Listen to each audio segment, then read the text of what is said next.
하나님의 말씀은 시편 89편 1절에서 18절까지인데 오늘 1절에서 4절까지만 저희가 함께 합독해서 읽도록 하겠습니다.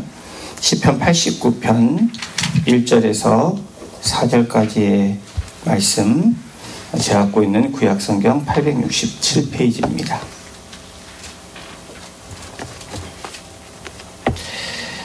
우리 함께 같이 합독하도록 하겠습니다. 내가 여호와의 인자하심을 영원히 노래하며 주의 성실하심을 내 입으로 대대에 알게 하리이다.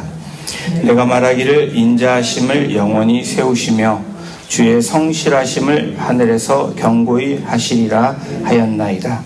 주께서 이르시되 나는 내가 택한 자와 언약을 맺으며 내 종 다윗에게 맹세하기를 내가 내 자손을 영원히 경고히 하며 내 왕위를 대대에 세우리라 하셨나이다. 아멘. 여러분, 이런 질문이 나오면 어떤 대답을 하시나요? 왜 하나님을 믿으십니까? 라고 질문을 한다든지, 왜 교회를 가세요? 라고 묻는다든지, 또 왜 우리가 하나님을, 예수님을 믿어야 되죠? 라는 질문을 들을 때 어떤 답을 하십니까? 습관적으로 교회에 나가다 보니까 이렇게 계속해서 나오고 있습니다. 또 아니면 교회를 가면 다른 곳보다는 마음이 편하니까, 평안을 주니까 갑니다. 등등등 여러분들, 이런 대답이 아닌 여러분들의 개인적인 대답이 있을 것입니다. 제가 조금 전에 얘기한 그런 대답보다는 저희들에게 분명한 증거, 또 믿는 사람들에게 분명한 증거가 있어야 됩니다. 성경은 우리가 왜 믿는가에 대한, 왜 믿어야 되는지에 대한 분명한 답을 제시하고 있는데요. 특별히 오늘 시편 89편에서 저희가 18절까지 읽지 않고 1절부터 4절 다 중요하지만 오늘은 4절만 읽은 이유가 왜 하나님을 믿는지에 대한 우리가 그 답을 얻기 위해서입니다. 이 두 가지를 항상 제가 또 여러분들이 확신 있게 믿고 또 고백하기를 주님의 이름으로 부탁을 드립니다. 우리 1절 함께 다시 한번 같이 읽어보겠습니다. 내가 여호와의 인자하심을 영원히 노래하며 주의 성실하심을 내 입으로 대대에 알게 하리라. 하나님을 믿는 이유에 대한 1절, 하나님의 성품에 대해서 나옵니다. 하나님이 어떤 분이시냐? 인자라는 단어가 나오고요, 성실이라는 단어가 나옵니다. 인자하시다라는 그 의미는 사랑이 많으시다, 다른 사람을 사랑하실 뿐 아니라 나도 사랑하신다는 인자의 의미는 사랑이라고 우리가 좀 더 이해가 쉽도록 사랑하심이라는 의미로 우리가 보겠습니다. 하나님은 사랑이셔서 이 땅 가운데 저와 여러분들을 살게 하십니다. 이 땅에 태어나게 하시고 이 땅에 보냄 받은 바 된 사람이 됐습니다. 또한 우리에게 평안과 생명을 주시는 하나님이심을 저희들이 삶 속에서 경험을 하게 되고 또 경험을 해야 됩니다. 여기서 질문을 합니다. 저와 여러분들이 내가 남들보다 똑똑해서, 남들보다 훌륭해서, 남들보다 잘나서 하나님이 나를 사랑하시는가? 그거에 대한 저와 여러분들의 대답은 아니라고 다 말씀하실 겁니다. 나를 사랑하시는 그 하나님의 사랑하심은 절대적으로 그분의 은혜 때문입니다. 은혜를 주셔서 나를 사랑해 주십니다.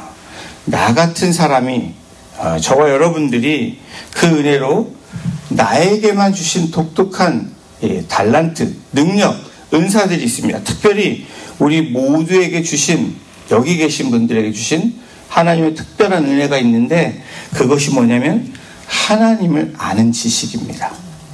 여러분, 그게 얼마나 큰 특권이고 축복인지 저와 여러분들이 그냥 우리가 말씀을 보고 깨닫는다, 그냥 자연스러운 것 같지만 전혀 그렇지 않다라는 거예요. 아마 문자를 세상 사람들에게, 믿지 않는 사람들에게 보여주면 깨닫지 못합니다. 그런데 우리는 성경을 읽으면 깨달음이 온다라는 거예요. 이게 우리에게 주시는 하나님의 크신 은혜이고 능력이라는 겁니다. 죄를 짓는 능력이 아무리 빠르고 능해도 그것보다 더 뛰어난 그 무엇이 저와 여러분들을 죄로 이끌지 못하도록 하는 그러한 능력이, 그러한 은혜가 저와 여러분들에게 있다라는 거예요. 그것이 하나님을 아는 지식입니다. 하나님의 말씀을 깨닫는 은혜가 있다라는 거예요. 이것은 내가 어떤 업적을 이루어서 또 열심히 공부를 해서 얻어지는 것이 아니라 하나님께서 주시지 않으면, 성령께서 우리에게 깨닫게 해주시지 않으면 어떤 방법으로도 얻을 수 없는 것이라는 거예요. 은혜가 그런 것입니다. 은혜는 누군가가 주지 않으면 받을 수 없는 게 은혜잖아요. 여러분, 은혜를 입었다 라고 말씀을 많이 하죠. 바로 위로부터 부어지는 하나님의 은혜. 우리가 부모님의 은혜도 있다 이렇게 얘기하지만 그런 의미가 뭡니까? 누군가 줘야지 얻을 수 있는 게 은혜라는 거예요. 지금도 이 시간에 수많은 세상의 사람들은, 영혼들은 방황하고 있습니다. 어디로 가야 할지 몰라 그런 삶을 살아가고 있는 세상에 많은 방황하는 영혼들이 있다는 것을 저와 여러분들이 압니다. 그런데 이 아침에 저와 여러분들은 하나님을 기억하고 또 그 약속의 말씀을 의지해서 이 자리에 왔다라는 사실이에요. 여러분 아멘이십니까? 정말 여러분들 그 하나님을 기억하셔서 그래도 나에게 주신 약속의 말씀이 있고 그 말씀이 오늘도 살아 역사하는 능력이기 때문에 그것을 의지하기 위해서, 그분을 의지하기 위해서 이 자리에 오신 분이라고 저는 확신합니다. 우리의 삶을 하루를 전능하신 하나님께 의탁하고 의지하기 위해서 이 아침을 깨우며 이 자리에 오신 것입니다. 이 자리는 내 뜻대로, 내 생각대로, 내 경험대로, 내 계획대로 하지 않겠다고 결단하며 다짐하며 선포하는 자리가 오늘 새벽을 깨우며 아침을 깨우며 이 자리에 온 저와 여러분들의 고백이 될 줄로 믿습니다. 내가 좀 더 쉬고 잘 수 있는 그 시간을 포기하고 오신 거예요. 하나님과의 만남을 위해서 더 하나님을 깊이 알아가는 그분과의 동행을 위해서 저와 여러분들이 이 자리에 와서 고백하는 시간입니다. 왜 내가 여기에 있을까? 내가 왜 예배 자리에 나가야 되고 나와 있을까? 그 답은 분명합니다. 하나님의 사랑 때문에, 그 사랑이 압도하기 때문에, 그 하나님의 인자하심 때문에 라고 저와 여러분들이 고백하는 것처럼 시편 기자는 지금 그것을 선포하고 있는 것입니다. 그런데 여러분, 하나님의 인자하심이 사랑하심이 될 수 있는 그 분명한 이유를 오늘 1절에서 밝히고 있는데, 인자하심 다음에 나온 단어가 성실입니다. 주의 성실하심이 있기 때문에 이 인자하심, 하나님의 사랑하심이 계속해서 유지되고 우리에게 진행되고 있다라는 사실이에요.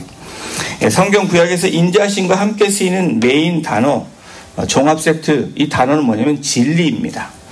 하나님의 인자하심과 진리, 여러분 진리가 어떤 의미예요? 거짓이 없다라는 의미입니다.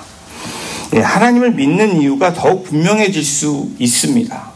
하나님의 사랑에는 거짓이 없다라는 거예요. 인자심을 찬양하고 고백한 시편 기자, 오늘 이 아침에 저와 여러분들의 이 고백이 우리 입술로 고백되고 선포되어지시기를 주님의 이름으로 축원합니다. 하나님을 믿는 이유가 더욱 분명해질 수 있습니다. 하나님의 사랑에는 거짓이 없기 때문에 그렇습니다. 이 세상이 왜 이렇게 각박하고 힘들다라고 얘기하는 이유가 뭘까요? 거짓이 난무하기 때문에 그렇습니다. 거짓이 둔갑해서 진짜처럼 그렇게 억울한 일들이 많이 일어나고 우리가 그런 일들을 보고 또 간접적으로 직접적으로 경험하기 때문에 그렇습니다. 거짓이 때로는 승리하는 것처럼 보여질 때 얼마나 속상하고 속이 뒤집히고 괴로운지 모릅니다. 아마 그런 분들이 여기 계십니다. 저도 때때로 그렇습니다. 오늘 시편 기자는 무엇을 선포하고 알리고 있습니까? 인자하심을 노래하며 성실하심을 대대 알리겠다라고 1절에 이렇게 선포하고 있는 거예요. 성실하신 하나님, 이 의미는 어떤 의미입니까? 변함이 없으신 하나님이시라는 거예요.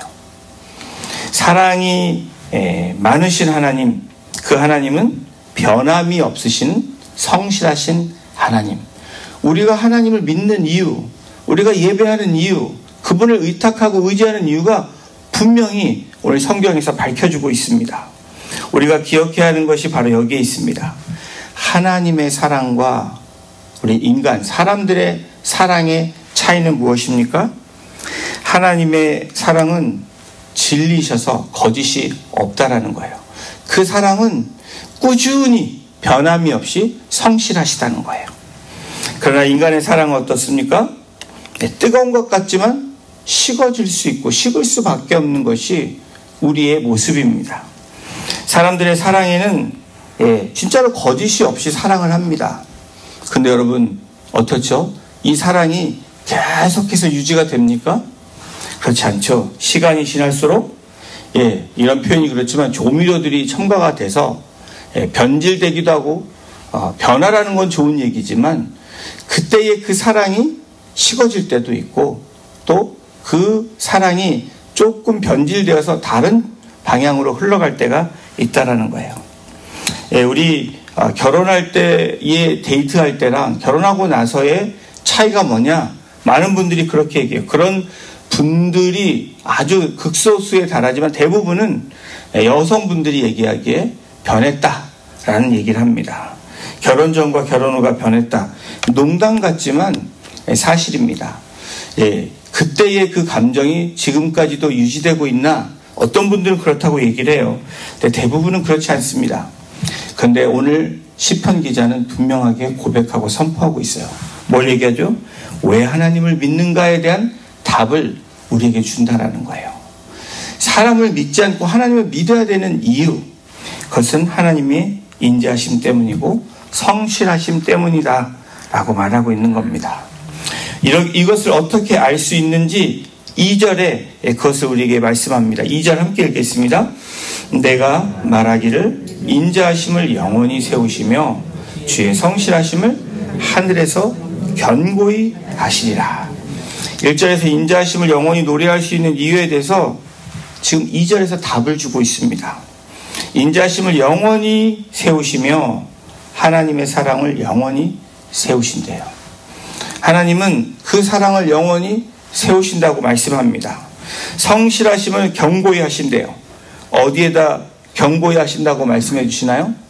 이 땅이 아니라 하늘에서라고 시작을 합니다. 하늘에서 인자하심을 영원히 세우고 성실하심을 견고히 세우신다. 그건 무슨 의미예요? 땅에서의 약속이 아니라 하늘에 계신 하나님이 그 하늘에서 약속하시고 그 약속을 이 땅 가운데 우리에게 주신 것이라는 거예요. 그 하늘의 하나님의 약속이 어디로 내려가느냐? 위로부터 부어주시는 은혜, 그 사랑 위로부터 오늘 우리들에게 내려진다라는 겁니다. 하나님의 인자가 우리의 삶에서 가장 잘 경험할 수 있는 게 뭘까요? 여러분, 이 자연을 보시면서 많은 것들을 여러분들이 깨닫게 되죠. 자연의 아름다움을 보면서 하나님의 그 인도하심, 하나님이 주어주시는 그 은혜, 여러분 그런 거 많이 경험하시나요? 자연을 때로는 우리가 나가서 봐야 되는 이유가 거기에 있습니다. 그런데 구약에서 하나님의 인자의 표시로 어떤 인자의 표시로 상징하냐면 바로 비라는 것으로 비를 내려주심으로 하나님께서 이 백성을, 이 땅을 사랑하신다 라고 표현하고 계시는데 신명기 11장 14절에 이 말씀을 주십니다. 제가 여러분들께서 읽어드리겠습니다. 여호와께서 너희의 땅에 이른 비, 늦은 비를 적당한 때에 내리시리니 너희가 곡식과 포도주와 기름을 얻을 것이요. 이스라엘에게 절대적으로 필요한 것이 물입니다. 땅이 드라이한 그 땅에는 필수적인 것이 바로 하늘에서 내리는 비예요. 신명기 11장 14절에 너희의 땅에 이른 비, 늦은 비를 적당한 때에 주신다라고 말씀합니다.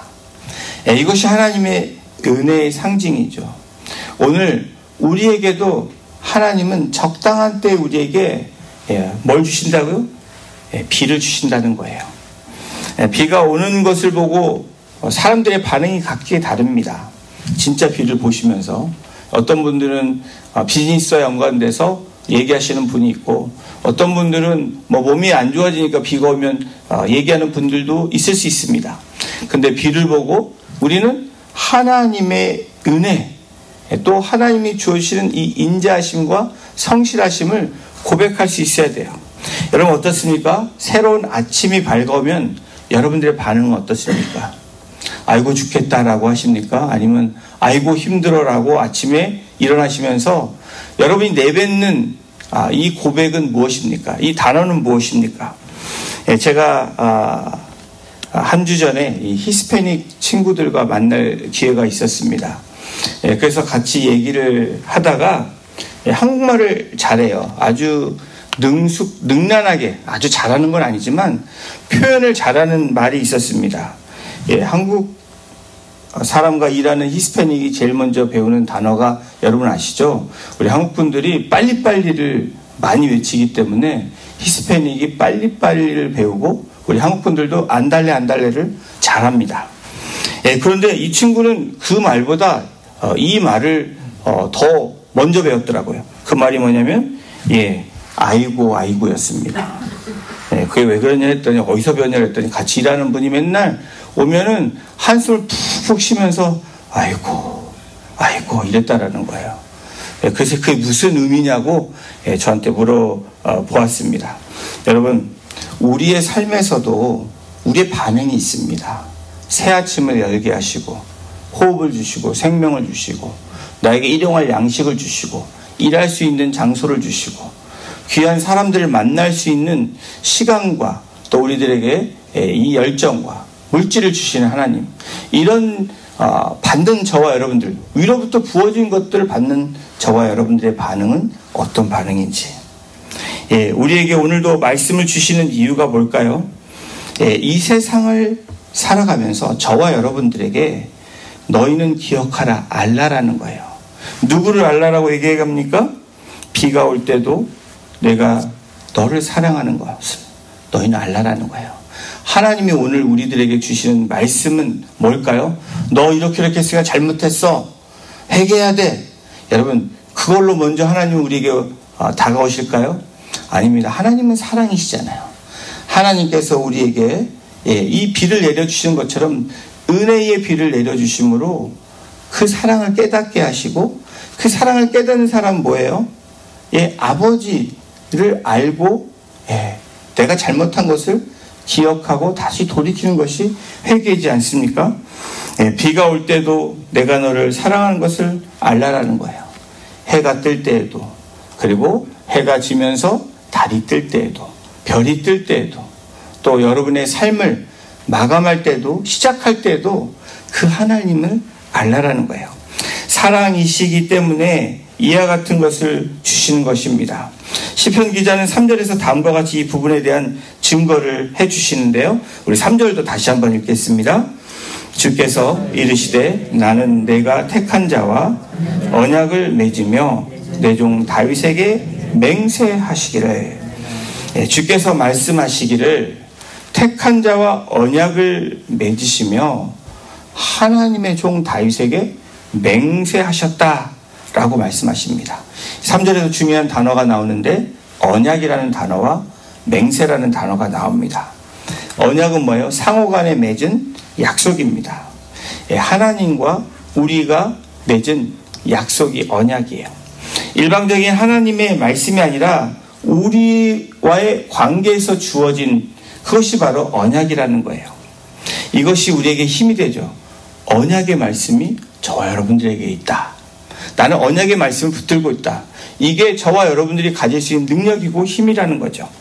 언약이 상호간에 이루어진 것이라면 여러분 일방적으로 이루어 나가는 것이 무엇이냐면 오늘 3절에 나와 있는 맹세라는 거예요. 하나님이 다윗에게 맹세하셨다. 좀 말이 어감이 이상하지 않습니까? 하나님 뭐가 아쉬워서 맹세를 하십니까? 근데 이것은 일방적으로 하나님이 주시는 은혜, 하나님의 사랑, 성실함이시라는 거예요. 내가 너를 구원하리라. 이거는 하나님이 일방적으로 주시는 뭐예요? 우리에게 향하신 맹세라는 거예요. 내가 너를 도우리라. 또 내가 너를 살릴 거야. 너를 그냥 두지 않을 거야. 이 모든 것들은 언약이 아니라 하나님의 맹세예요. 여러분, 저와 여러분들이 잘해서 하나님이 너를 살릴 거야. 너를 도와줄 거야. 너를 구원할 거야. 이러십니까? 그렇지 않죠. 하나님께서 일방적으로 이루어 가시는 말씀입니다. 시편 기자의 언약과 맹세로 증거를 삼는 이유는 저와 여러분들이 언약만으로 살아갈 수 없기 때문이에요. 다시 말하면 좀 더 솔직하게 말씀드리면 그 언약의 말씀을 우리가 다 지킬 수 없다라는 거예요. 여러분 언약의 말씀을 다 지켜 사십니까? 그렇지 않죠. 그래서 하나님께서 맹세하시는 거예요. 주께서 이르시는 이 3절의 말씀을 보십시오. 주께서 이르시되 라는 건 뭐예요? 주님께서, 하나님께서, 여호와께서 말씀하시기를 뭐라고 말씀하세요? 언약과 맹세를 주시는 거예요. 그러므로 하나님은 우리가 부족해도, 때로는 우리가 연약해서 실수하고 넘어지고 죄를 지어도 우리의 죄악과 약함을 뛰어넘는 하나님의 절대적인 이 맹세, 그것이 바로 하나님의 은혜죠. 그걸 주셔서 말씀을 이루시는 분이시라고 밝히고 있습니다. 그 맹세의 내용을 어떻게 말하고 있는지 4절에 함께 같이 읽어보도록 하겠습니다. 내가 내 자손을 영원히 견고히 하며 내 왕위를 대대에 세우리라 하셨나이다. 여러분 말씀을 읽으실 때 여러분은 하나님 주시는 마음이 있으면 그 말씀을 붙드시면 됩니다. 붙든다는 게 뭐예요? 오늘 4절 같으면 하나님이 맹세하시는 하나님이다. 하나님이 나에게 절대적으로 말씀하시는 게 내 자손을 영원히 견고히 하시겠다는 거예요. 여러분 그 말씀을 붙잡고 하나님 저에게 말씀 주심을 감사합니다. 하나님 말씀을 제가 붙들고 나갑니다. 이렇게 고백하고 그 말씀을 믿으며 나아갈 때 그것이 저와 여러분들에게 능력이 된다라는 거예요. 여러분 이것이 하나님의 말씀의 능력이지 않습니까? 이 문구 자체가 능력이 아니라 그 문구 자체를 믿는 것이 능력이라는 거예요. 하나님께서 우리를 어떻게 하신다고요?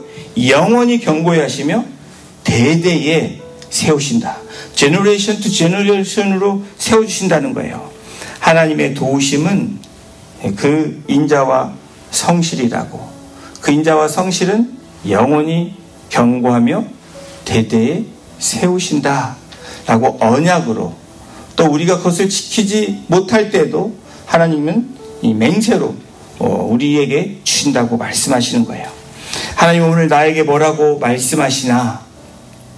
여러분이 짧은 구절을 가지고 오늘 18절까지 이 본문이지만 오늘 이 1절에서 4절의 이 하나님의 성품, 하나님을 믿어야 되는 이유, 우리가 하나님을 의지해야 되는 이유, 의탁해야 되는 이유를 우리가 분명하게 말씀해 주고 계십니다. 하나님을 왜 믿나? 라는 질문이 온다면 여러분의 고백은 어떤 고백이 돼요? 여러분의 선포는 어떤 선포입니까? 하나님의 인자하심과 성실하심 때문에. 여러분 그것을 경험하지 않으면 고백할 수가 없죠. 그것을 자신 있게 확신 있게 말할 수 없죠. 변하심이 없으신 이것을 어떻게 할 수 있느냐? 우리에게 주시는 자연적인 이 계시를 통해서 하나님 주시는 이 공기와 햇빛과 달과 또 우리에게 주시는 시간과 우리에게 주시는 물질과 우리에게 주시는 건강, 이 모든 것들 여러분 저절로 되어지는 것이 아니라는 거예요. 이것도 잘 모르겠다. 그러면 어떻게 해야 돼요? 하나님의 말씀입니다. 그 말씀은 언약과 맹세가 있다라고 시편 기자는 오늘 우리에게, 저와 여러분들에게 밝히고 있습니다. 사랑하는 성도 여러분, 우리가 하나님을 믿는다, 하나님께 나와 예배한다, 여러분 그런 여러분들의 마음이 있다면, 또 여러분들이 그러한 모습이 있다면 하나님의 인자하심과 성실하심이, 변함이 없으신 그 하나님의 은혜가 오늘 압도하여 저와 여러분들을 이끌어 가실 줄로 믿습니다. 시편 기자의 고백이 오늘 저와 여러분들의 고백이 되고, 또는 우리가 기도할 때 그 고백함으로 기도하시는, 여러분의 삶에 일어나는 일들에 집중하는 것이 아니라 하나님의 은혜와 또 하나님이 주시는 그 사랑을 붙들고 나아갈 때 넉넉히 이길 수 있는 그네가 저와 여러분들에게 넘칠 줄로 믿습니다. 기도하시겠습니다. 하나님, 감사합니다. 시편 기자의 고백이 여호와의 인자하심을 영원히 노래하겠다고, 주의 성실하심을 내 입으로 대대에 알게 하겠다고 고백하며 선포하는 이 시편 기자의 고백이 오늘 나의 고백이 되기를 주님 소원합니다. 이 고백을 통하여서 넘어져 있는 내가 일어나는 은혜가 있게 하시고, 넘어져 있는 우리 형제 자매, 우리 가정과 우리 이웃들이 다시 그 하나님의 이 언약의 말씀과 그 맹세의 말씀으로 다시 일어날 수 있는 그 하나님의 압도적인 은혜와 능력이 우리 성도님들 통해서 흘러넘치게 하시고, 그 복음의 메시지가, 은혜의 메시지가 삶을 통해서 전달되어지는 축복의 통로로, 은혜의 통로로 우리 성도님들 마음껏 하나님 축복해 주시고 또 인도해 주시고 사용해 주시기를 이 시간 간절히 간구하며 나아갑니다. 우리에게 주신 이 말씀을 오늘도 붙들고 언약이, 또 우리에게 주신 하나님의 맹세가, 그 말씀이 오늘도 살아 우리를 움직이는 놀라운 힘이 될 줄로 믿고 감사드리며, 우리 사랑하시고 구원하신 예수님의 이름으로 감사하며 기도드렸습니다. 아멘.